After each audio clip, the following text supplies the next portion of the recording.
Rumors are growing louder. At first, they were little more than faint hints within narrow diplomatic circles. Then came a few cryptic mentions in obscure analytical briefs. And now, several major international outlets have reported simultaneously that Canada is considering joining BRICS. Until recently, such headlines might have been dismissed as fake news or a far-fetched hypothesis. But when the Financial Times writes about it, and when sources in the Canadian Parliament and within United Nations structures confirm that negotiations are underway, the situation takes on an entirely different scale. This is no longer just a diplomatic rumor. It is a political bombshell. Canada is one of the United States' closest allies, a country with which Washington shares not only an economy, but an identity.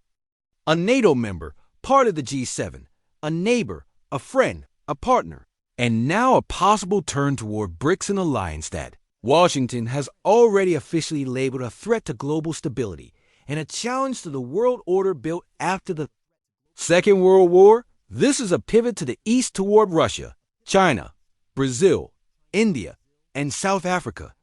And this may not be just a symbolic gesture. It could be a point of no return. The reasons behind this step are becoming increasingly clear. It all began with economic pressure. Upon returning to the White House, Donald Trump chose to act quickly and aggressively. His first target, Canada. On July 15th, he signed an executive order to review all trade preferences for North American countries. Just 2 days later, new tariffs took effect on lumber, aluminum, steel, and dairy products goods where Canada had long dominated the U.S. market. This was followed by restrictions on Canadian pharmaceuticals and IT companies operating in the United States. All of it happened without warning, without consultation, and without any attempt at compromise. As always, the justification was posted on Truth Social. America pays too much, we're done. It's time to put America first. But behind these slogans were very specific blows to the Canadian economy. In Ottawa, it was seen as a betrayal. Trump not only undermined the economic partnership, he showed that even the closest allies were not safe from his trade fury. In response, Canadian Prime Minister Mark Carney stated, "We will seek new markets. We will not let our future be destroyed for someone else's political ambitions." At the time, those words sounded like a diplomatic defense, but now it is clear it was the beginning of a shift. While Washington moved toward confrontation, Beijing acted with subtlety. China began active dialogue with Ottawa, offering alternative trade routes, infrastructure, investment, and technological cooperation. Delegations met in Singapore, Dubai, Shanghai, and finally, Zurich. According to Bloomberg, the latest meeting was held behind closed doors and lasted nearly 11 hours. Topics included energy, technology, agriculture, switching to UAN-based settlements, and Canada's potential accession to BRICS. Initially, this was discussed as observer status, but now, according to sources, Canada is considering full membership. That is a bombshell. No country from the Old West has ever even hinted at such a move. And if it happens, BRICS will no longer be a global South alliance. It will become global in the full sense of the word. Washington has already realized this. The reaction was immediate. The day after the leak appeared in the media, the White House press secretary stated, "We are deeply concerned by any signals that allies may support anti-American platforms." And Trump, in his usual style, added, "If Canada goes down that path, we will crush their economy." No one trades with traitors, but the reality is that Canada has already started trading. In June, bilateral trade between Canada and China grew by 18%. A uranium supply deal with India has already taken effect. Brazil's state oil company, Petro, is opening an office in Toronto, and negotiations are underway with South Africa on joint production of platinum and rare earth metals, all bypassing the United States. Moreover, for the first time, Canada has expressed its willingness to switch to settlements in yuan and rupees, even if only in a trial mode.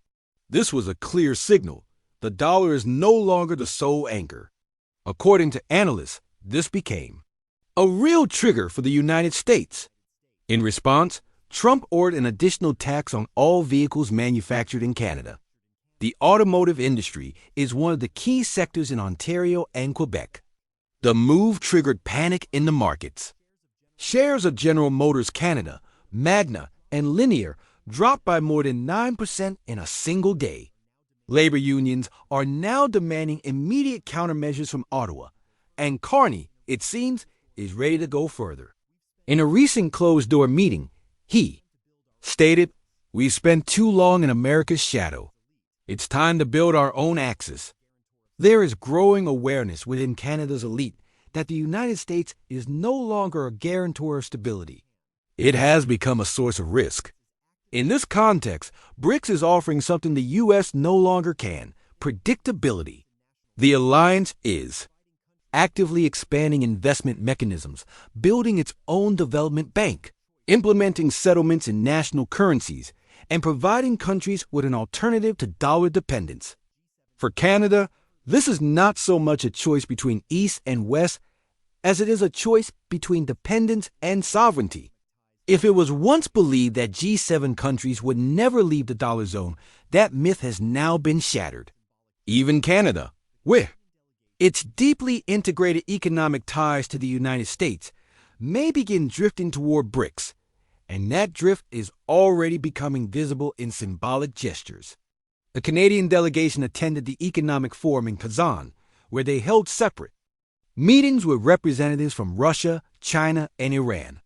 Canada's finance minister expressed interest in exploring the digital UN and developing cross-border settlement platforms outside of SWIFT. For Washington, this is a betrayal. For Ottawa, it is pragmatism. But the most alarming thing for the United States is the potential chain reaction. If Canada takes this step, others may soon follow. Already, experts in the United Kingdom are discussing the possibility of creating a parallel trade track with BRICS.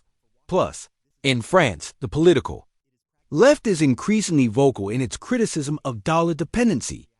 In Italy, the Prime Minister has hinted that Rome must remain flexible in an era of new economic blocs. And if even one G7 country joins BRICS, it will send a powerful signal to dozens of others. The very foundation of the post-war world, built on the Bretton Woods system, the dollar, and the Washington Consensus, could begin to crumble. And Canada may be the first to tip the balance. Just 6 months ago, it seemed impossible. Today, it is the subject of official negotiations. History is already changing. Against this backdrop, Trump is ramping up the pressure. He plans to impose a 35% tariff on all Canadian oil products. In response, Canada is already preparing a counterstrike, restricting use corporate access to rare earth metals and nuclear fuel. Additionally, for the first time, Canada's delegation at the United Nations abstained during a UC-backed resolution against China. Another signal, the political drift is accelerating, and the great irony is that the United States is pushing its own allies into the arms of BRICS. The harder Washington squeezes, the faster the distancing becomes. The America Trump wanted to make great again could end up alone, and BRICS, which he once called an alliance of losers, is becoming the center of a new world. The upcoming BRICS summit this fall is already confirmed to include Egypt, Turkey, Saudi Arabia, Iran, Argentina, and Thailand. But if a Canadian delegation shows up, even just as observers, it will shock the entire Western diplomatic establishment. And if Canada announces its intent to join, it will be a geopolitical earthquake. Washington will be left with almost no leverage. Economic sanctions against Canada would hit the U.S. itself. Political pressure will not work, and an information campaign would only widen the rift. It is astonishing how quickly the world is changing. A country that until recently was the model of Western loyalty may soon be standing alongside China, Brazil, and Russia. This is no longer a theory. It is already becoming reality. And if the United States does not change its policy, Canada will not be the exception. It will be the beginning of a new era, the Pentagon has already launched emergency consultations on increasing its military presence in the North, fearing that Canada may shift not only economically, but also strategically in a different direction. American senators are demanding hearings on the issue of Canadian loyalty and have threatened to reconsider the NORAD defense agreement. The stock market has seen sell-offs of companies tied to trade with Canada, the agricultural sector, and high-tech. Suppliers have been particularly affected. Media outlets are discussing an unprecedented leak. Reportedly, an internal State Department memo already considers the scenario of a de facto dissolution of the North American economic space. And in Washington itself, a realization is beginning to take shape. If Canada joins BRICS, it will not just be a blow to U.S. prestige. It will be proof that the American unipolar era is coming to an end.